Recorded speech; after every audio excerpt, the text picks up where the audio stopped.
You're listening to the We Are Libertarians podcast network. Find all of our shows at wearelibertarians.com. You know what's smart? Enjoying a fresh gourmet meal at home that you didn't have to cook. Meet Factor, your loophole in the laws of mealtime. Chef-crafted meals delivered with a tap, ready in just 2 minutes. You know what's even smarter? Treating yourself without cheating your goals. Factor is dietitian approved, chef prepared, and you plated. Pretty smart, huh? Refresh your routine and eat smart with Factor. Learn more at factormeals.com. Good morning, Rise and Freedom. I'm Austin Peterson. You're watching and listening to the Wake Up America show at wakeupAmericaShow.com. Glad to have you here. Thanks so much for tuning in. Fight back against big tech social media censorship of news and views like these by clicking that like button. And if it's your first time watching the show today, make sure that you subscribe to the channel so that you can get updates whenever we go live. It's not a promise you'll get updates because sometimes social media is like, we're not going to alert your followers.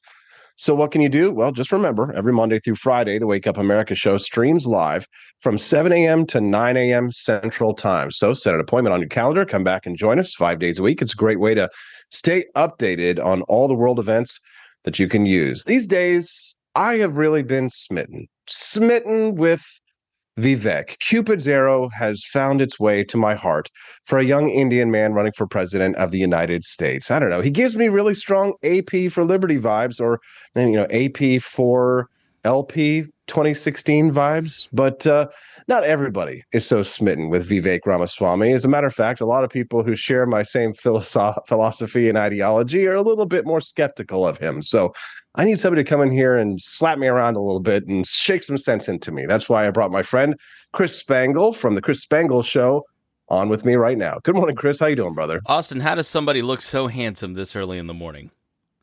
You know how? Founding Flavors Coffee, brought to you by AP I'm sorry. for Liberty Shop. I meant me, but it's how are you doing? Dude, you made me fall out of my chair. Doing great, man. Thanks so much for joining us this morning, Chris. I know it's early, but I'm grateful for that. You and I have been through the shit, Chris. We've been in the trenches together a long time. You were one of the first people that I spoke to when I started my political career back in 2008. Reached out to you. I remember I was sitting in the Watergate Hotel in 2008. In that horrible office at the LP. But to me, it was incredible. I was in my mid-20s, and it was my first political job, and I had health insurance, and to me, it was just a dream come true. But I remember speaking to you back in the day about what we could do to help make liberty win. And here we are now in 2023.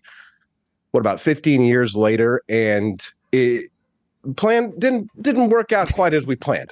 Oh, it's worked out better for me than I thought. But yeah, no, I mean there's liberty at the time was, you had to explain what a libertarian was. You don't have to do that anymore. So I think there's a lot of things that are good, and then there are a lot of things that are rough, both in the libertarian world and then also the regular world.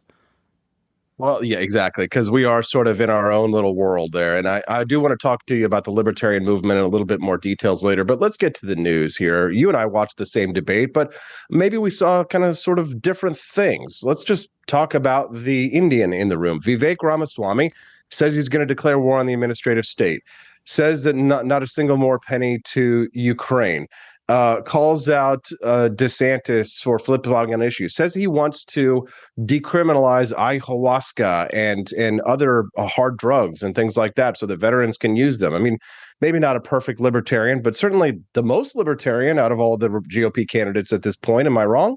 No, I think good radio would be to argue with you, but I think all of those things are absolutely good. And like, if you're saying who's the most libertarian, by virtue of who wants the least amount of government, or at least wants to shrink the size of government, I think Vivek would win on that stage.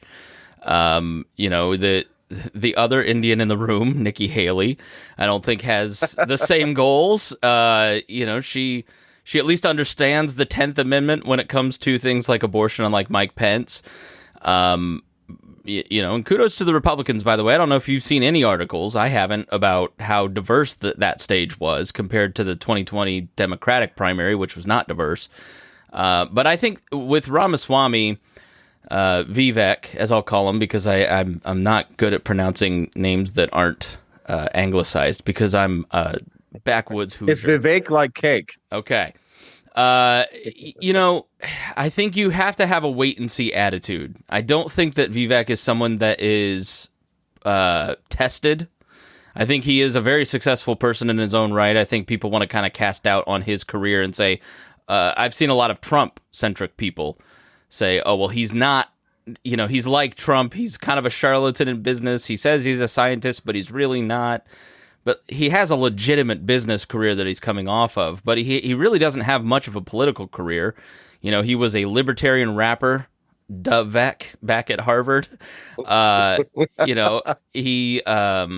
It is always funny to kind of see these guys who are super elites, who are billionaires from Harvard and Yale, pretend to be the for the little guy, right? The salt of the earth. Yes. Right, just a salt of the earth Indian from Columbus, Ohio. So I think, you know, he voted Libertarian in 2004 for Bob Barr. So that may be a problem for some people, not for me, but then kind of fell out of political favor, hasn't really voted until 2020, and then decided he was a big Trump fan. And I think he's kind of a great microcosm of like the post-Trump libertarian, you know, people who kind of became interested in liberty back during Ron Paul's era, like you and I think have a stronger sense of political philosophy than maybe people who kind of were activated post-2016. You know, there was a lot less political philosophy and talk of Hayek and Mises post-2016, more making the libs cry. And, you know, looking at Liberty memes in their thread today of 639 memes that I could farm, there's like one limited government meme and 700 conspiracy and racist memes.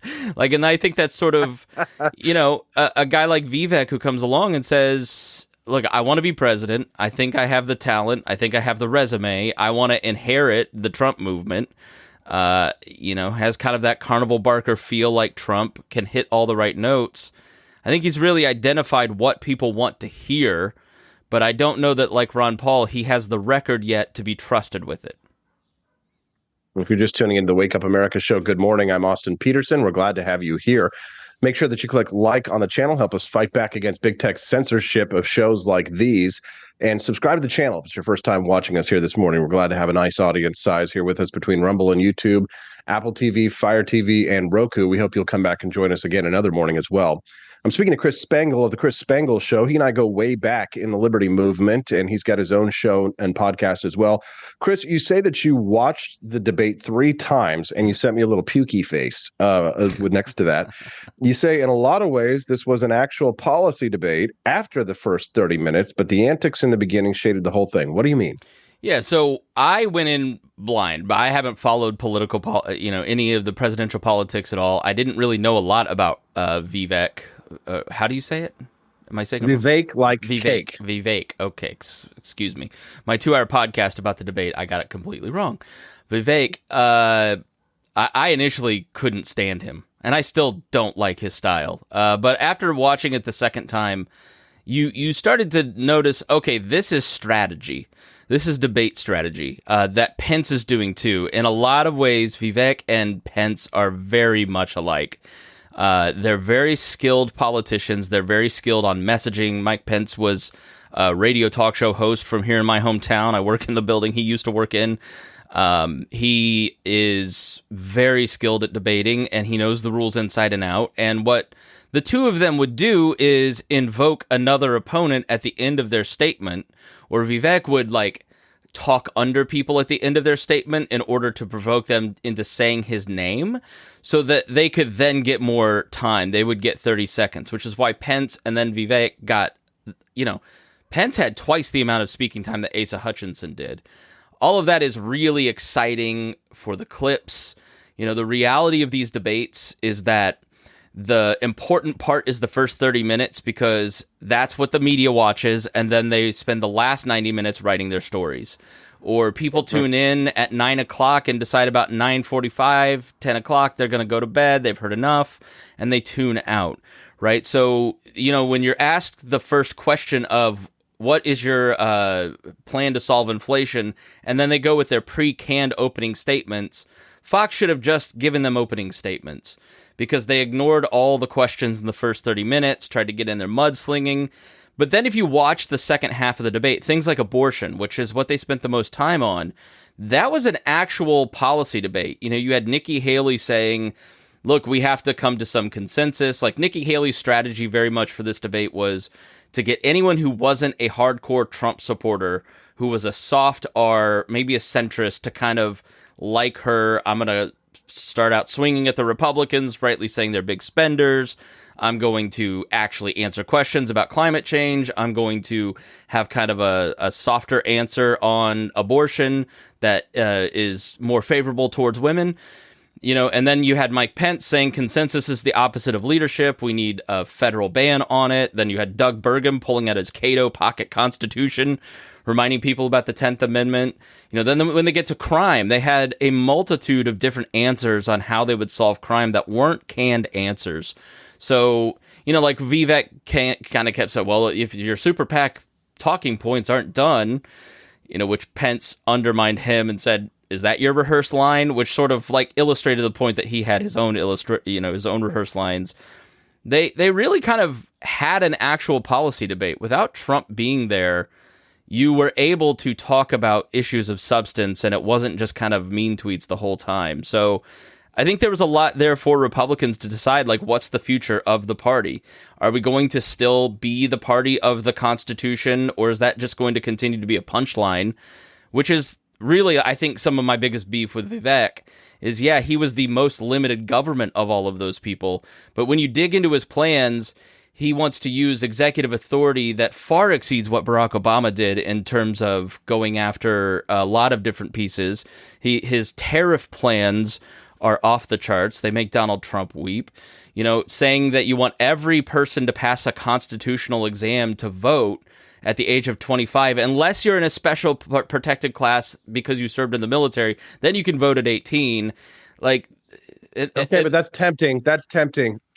No, it's not tempting because if you live under the authority of the government, you should have the free participation of voting in who your leadership is. Like, that's I would love to see, like, the amendment that said direct election of senators removed and go back to the states to, you know, increase the power of the institutions of political parties, because I thought that was a good check and balance. But that's for another day, right? So I'm not a Democrat as a small d, but, you know, and then invading Mexico is just batshit insane. Like, we'll get into that. I want to hear your take. You say that you think it was a mistake for Donald Trump to skip the debate. Yeah, I don't know about your feed, but, you know, I live in Indiana. My feed is mostly libertarians, talk radio people, and high school friends from a deep red town. You know, and I asked the 20 people that are involved in We Are Libertarians, you know, what are you guys seeing? Did you see anybody talking about the Trump debate? The Trump conversation with Tucker Carlson? And I know it got 200 million or whatever, right? But, like, I counted as a view, and I never consumed more than 3 seconds of that thing. You know, it just because 300 million people see something on Twitter doesn't mean that they actually watched it. It's gamed, so there's a large view count. And I wouldn't be surprised if Elon has kind of gamed Tucker's Twitter to be a 1 second view count, right? But he got $7 million raised from his mugshot. Yeah, right. Well, this is the brilliance of Trump. Like, Trump's ability to control the narrative is wildly shrinking, right? So he used to be able to get himself in trouble and then throw out a tweet on a different topic that would then throw the ball for the media dog to chase, right? They'd go after that squirrel. He doesn't really have that ability. But I did think it was really smart counter-programming, not the Tucker part, but to turn himself in the day after, which completely undercut all of his opponents, right? So Trump, I think, should have been on the stage. You know, when you looked at the polling, the vast majority of Republican voters said it would be a mistake for a candidate to miss the debate, that they would not view a candidate favorably for doing that. Then when they asked if Donald Trump skipped the debate, would you have a problem with it? They, of course, all said, oh, that's no problem. Donald can do what he wants. But I think he missed an opportunity to show Donald Trump can't win on Donald Trump voters. He lost 2020 because of Donald Trump voters. He lost an easy election against an old man in his basement who wasn't doing anything because he was kind of crazy and people were tired of the circus, right? So the new Donald Trump in this campaign has largely been policy speeches and trying to show that he actually has some ideas. They're all crazy, like 10% tariff on the entire economy and lack of due process for executing drug dealers, stuff I totally disagree with. But if you want to win that other 70,000, 100,000 people in states that you need to actually beat Joe Biden again, you're going to have to show that you have some vision beyond I'm the victim here, right? Like, because fundamentally at the end of the day, the right in its totality has been raised on being a victim is bad, right? You and I, Al Sharpton's horrible because he's just a perpetual victim and professional victim. So it's interesting to see them all kind of fall for that with Trump. But I think Trump, if he wants to actually beat Joe Biden, he can't just count on how bad Joe Biden is. He's got to actually show some mettle. And I don't think I never saw anybody talking about Trump's stuff with Tucker. They love him because he's funny. And that's sort of my thing with Vivek. If you're Trump, but 30 years younger, like, why are you running? What's the point of you running? We've already got a Trump and he's way funnier. He's at least entertaining, right? Well, some people think he's going either for VP or maybe some kind of like cabinet role, in which case he's probably doing a good job at that. But let me just reset real quick. If you're just tuning into the Wake Up America show, good morning. I'm your host, Austin Peterson. Glad to have you here. Appreciate you tuning in live, getting up bright and early with us today. I'm speaking to Chris Spangle. He is the host of the Chris Spangle Show. He's joining us live right now to give his view on the GOP debate from last week. The last point here that I think is really interesting from you on this one is that a lot of DeSantis supporters are posting polls saying that he won the debate and that now he's surging and that this is DeSantis's time. I don't see it, Chris. Do you? I don't. I mean, I think he Scott Walkered himself, to be honest. I mean, Scott Walker in 2016 looked inevitable. And then, what you have to remember about this stuff, right? In 2008, I covered all the presidential candidates except John McCain here in Indianapolis. And I remember Mike Huckabee walking in, shaking the hands of everyone in the room, giving this amazing speech, talking about the fair tax and vision and values. And I remember saying to my radio host partner, Abdul, this guy's going to be the next big thing. And he was. He had a really big moment after the next debate because he seemed like really likable. I was not a libertarian yet. I liked Mike Huckabee then. Mitt Romney was like a robot. Fred Thompson at that point was the front runner, and he showed up to this thing at this Midwest thing and just crapped the bed. And it was obviously he was on the way down, right? You remember Herman Cain and 999, and oh my gosh. Libertarians to a lesser extent, but conservatives especially, have this fatal flaw of wanting, because they're not popular and because they're not generally liked by, some people revel in that, but for a lot of people that is a psychic wound. And so if Chuck Norris says nice things about us, we're going to, put him on every stage possible, right? He's going to be the next big thing. Oh my gosh, Kyle Rittenhouse. That's what I think is interesting about Oliver Anthony, is he's not buying into the big complex, right? And selling out. And he could, and they're offering him it's like Satan and, offering Jesus, like, bow down to me and I will give you all of these kingdoms. Right. And DeSantis, I think, had that moment where, he's despised by the media. But let's be honest. I know we're talking about should we get masks and vaccines again, but for most people, COVID in 2020 is not even in their top 10 of concerns. If you were to talk to most people, they want to move on and they want to forget. And I know that our very online, myself, you listeners, right? We don't live in that world, right? But people kind of don't want to remember that. And that's kind of the best thing about DeSantis, is that he stood up to the big complex, whereas Donald Trump handed the government over to Fauci, passed 2 stimulus bills, was mad that the third wasn't bigger than what Pelosi wrote, right? Like, it's, he's got credibility in a way that like a Vivek or even Trump don't have, and that he's been effective as governor in Florida, whether you agree with those policies or not. There's a lot about what he's done that I don't disagree with and do disagree with, but he's actually like tested, right? And so I wonder if there's just a level of like, all right, this guy showed up to the debate and he was competent. He's got a record. We can trust him because he's actually like, yeah, he's feeding me the BS lines like Pence does, but like he's not as fake as Pence. And so I wonder if maybe there's like a settling that he's just the second choice because we can trust him a little bit. But I thought in the debate performance he was nowhere. He got the perfect tee up. Fox News clearly wanted him to win the debate. Here's Oliver Anthony, and here's a reel about how bad the economy is, and what do you think, Ron DeSantis? And then he just like meanders through his talking points instead of like connecting and feeling your pain. And I understand how hard it is. I'm a dad of 2 or 3. My wife's got cancer, and we're feeling this. The problem with Ron DeSantis is he's kind of not a person. If the day after he rebooted his campaign, he's at some Iowa thing with a beer, and he's like, being all weird, and it was like a very Elizabeth Warren type moment with the beer, right? He's not a good personal politician like Bill Clinton or Barack Obama or even Trump. I think Trump connects with people on like a human level where you sort of just like him as a comedian. I like him as a comedian. I think everything else about him is pretty much awful, but I think that's DeSantis's biggest problem. But think about like your conservative aunt who like smokes Pall Malls, who like, lives in, I won't say, I'm not saying this derogatively, but lives in the trailer park and loves it, right? Has a really nice trailer. And she, maybe she has a pet gecko in an aquarium or something. And she looks at Donald Trump and is like, that is a man. Like, you know what I mean? It's kind of like the people who like Vladimir Putin when he's on, like riding on the back of the horse shirtless.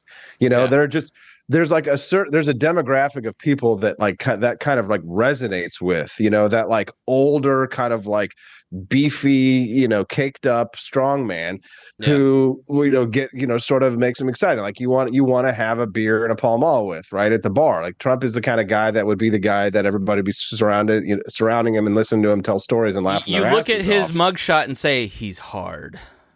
Yes, exactly. Well, we've only got a few more minutes left with you, Chris. So I could probably monopolize your entire time this morning if I wanted to, because I know that you're a good guy and you're very generous with your time, but I want to be kind to you. So do me a favor here and fill me in on the Libertarian Party, because that's where you and I grew up. That's where we began. And Dave Smith was going to be the likely nominee of this party. I think it looks like it's in shambles over there now that he's kind of stepped down and said he's not going to run. Love him or hate him, he was kind of like head of the Mises Caucus, the most high profile of all libertarians these days, going on Joe Rogan and doing these comedy shows and stuff like that. He's got, again, I got a lot of name ID out there, huge social media following, and he goes, when you go on Joe Rogan, I consider that more than just kind of online fame, even if it's a podcast, because it's just so big, right? The biggest show in the world. So what is the LP going to do? I mean, when I look at the candidates they have right now, I mean, there's a couple of people that I know that are friends of mine that I like, but it just seems pointless. What do you think? Well, that's why I haven't really been in the Libertarian Party for a decade.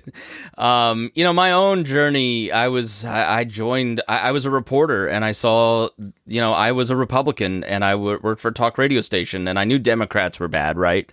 And I'd go to all these meetings and cover meetings and city government and all that, and I would just see, oh, wow, both sides kind of suck, and the media's in on it. And then, in 2008, I'm at the Indiana Republican Convention, and 300 Ron Paul delegates get kicked out illegally, which just woman came up to me crying, going, you can't believe what they've done to us. And you just go, all right, well, these guys aren't going to let you change it. And so, and I see why people think Donald Trump getting arrested and being held his trial the day before primary, they all buy that that's like the deep state going after him. I get why they think that because of the behavior of the Republican Party. And so I joined the Libertarian Party because I believed mostly in a third party. I was libertarianish, but I didn't fully understand the libertarian philosophy. And I have over time and believe that it is the best way to peace and prosperity and bringing people together under harmonious circumstances and putting food on your table and keeping you from invading Mexico because you're afraid, right? but the party is the best social club I've ever been a part of. I love all of my friends that I've met from the Libertarian Party, like you. Same. All the people here. My best friends all come from the Libertarian Party that have been co-hosts of my podcast for 15 years or 10 years. How long have I been doing it? And so I think it's a great group to gather around a philosophy and go out and canvass and do some political activity and make some influence on your fellow candidates. Like Mike Pence, when, I did the debate prep for Rupert against him, and, Mike stole one of Rupert's ideas about adding trades to high schools and implemented it, and that came directly from thieving Rupert's idea, right? And that's great. But I think in terms of its political impact, my kind of holy cow moment was doing this podcast locally called Leaders and Legends, where we go out and interview all the elites, the political, sports, news elites of town, right? Every genre, right? And being probably the best known libertarian in the state, other than maybe Rupert or Don Rainwater, nobody really knew anything about what we did or what we said or what impact. There wasn't much of an impact, and it's been pretty clear over 4.5 years that there wasn't much impact from the 40, 50 years that the most, and I will say this with pride, and it is absolutely true, Indiana is the best affiliate, the most organized, the one that has had its crap together the longest because of long-serving people for 30 years who are institutional knowledge. It's not made a huge impact. So what's the point of doing that? And I hate saying it, but I have to be honest with you.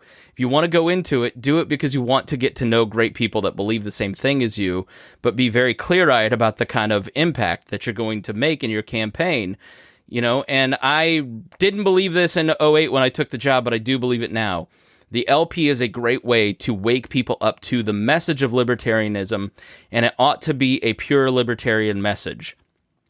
Because if it's not, you end up with people kind of thinking that a Vivek is a libertarian. He's libertarian-ish. He believes in a lot of libertarian ideas. But when you aren't someone who fully understands the libertarian message, and I know you may quibble with the NAP, but I think it's sacrosanct. I think it's a perfect guide to hold people accountable in kind of their policies, you end up drifting. You end up kind of saying, well, libertarian means that you should have the closed borders with massive amounts of guns and restrict free movement, which is a completely opposite stance to what libertarianism is.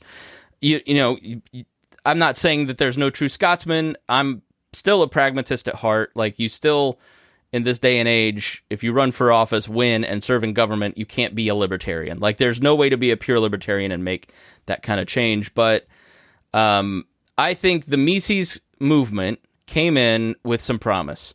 The libertarian movement was fractured for a long time after 88 when Ron Paul decided, after 92 really, when Ron Paul decided F the LP along with Rothbard.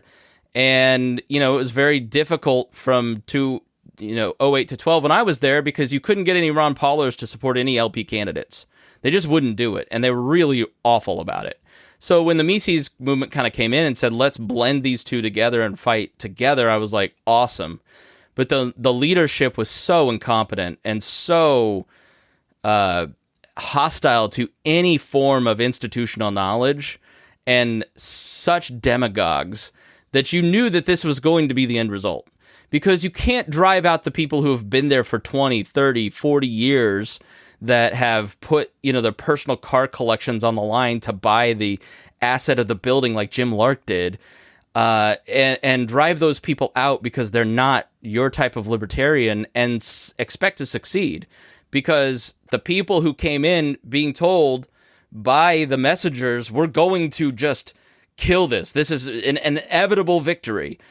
It's like, well, you don't know what you're in for then. You haven't ever run a campaign. So what would you know about running an LP campaign when you've never done it? So to read their leaked memos of like, did we really just all take this over for the Twitter? I love it because I went on Dave Smith's show and said, look, you guys are inexperienced and you don't know what you're doing and you're going to fuck it up if you don't actually do these things. I don't agree. Okay.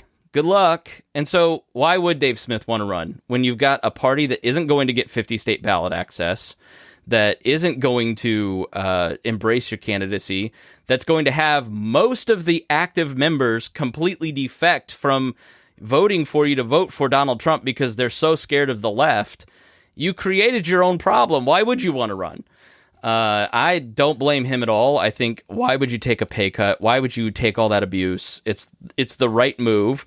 As to who they run, I don't know. But there's either a lot of rebuilding, or I think the way that it goes is just sort of fades into being a Green Party where there's 2 or 3 or 4 active affiliates and, maybe some strong little pockets. But I saw this over the last 20 years. Like, people just aren't as into political parties. They're about embracing candidates they agree with. So yeah, that's kind of my assessment of it. Failure was inevitable if you had any kind of knowledge about how the LP works, how politics works. And they didn't want to learn, and their own lack of humility is what sowed their fate. Interesting point of view, and one that could only come from someone who has a lot of political experience in that arena. Chris Spangle, anything else that you'd like to share with our listeners, or anything you'd like to plug before we let you go, Chris? So yeah, check out the Chris Spangle Show. You can find all the We Are Libertarians podcasts, including our great friend Brian Nichols, who is a big Vivek fan. Just did an episode on it, so check that out. And yeah, I'll have a big opportunity on television coming soon. So stay tuned. Follow me on social media and you can find that out. Oh boy, we're excited about that, Chris. We'll keep an eye on it and let us know when that happens and drops. We'll have you back on the show so you can promote it. All right, great. Thank you. Thanks a lot, Chris. Have a good one. Thank you very much. What do you think of Chris Spangle? Send us a text at